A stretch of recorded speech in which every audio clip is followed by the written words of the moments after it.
A pro-democracy group says the latest attempt to pick apart Wisconsin's vote totals from the 2020 presidential election doesn't hold any merit.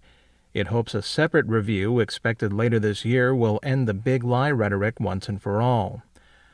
A state Republican lawmaker raised eyebrows last week when she issued subpoenas demanding election materials from Milwaukee and Brown counties.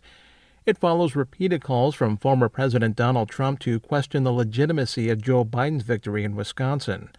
Jay Heck of the group Common Cause says a partial recount already affirmed that Biden won the state. You can be sure that all of this stuff is campaign fodder for not just 2022, but for 2024 as well, by the far-right base. Those behind the move cite reasons such as the timing of when Milwaukee County officials posted their results. However, previous claims of fraud in Wisconsin and elsewhere have been widely discredited by election authorities and the courts. It's unclear if GOP leaders will allow the subpoenas to be carried out.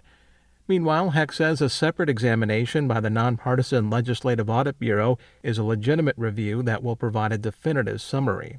In the meantime, Heck says giving these claims new life once again raises concerns about the threat to democracy, similar to what was debated in the weeks after the election. There's nothing inherently wrong about demanding a recount in a close election, provided it comes within the bounds of the law. The question is that if you don't like the outcome by charging falsely things like fraud, and if you can't provide proof of that, you are really doing a disservice to all of the other voters. Heck says Wisconsin is on a dangerous path toward replicating the widely criticized audit of election totals in Arizona.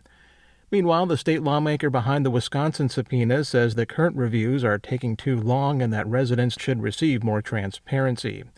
Mike Moen, Wisconsin News Connection, at publicnewsservice.org.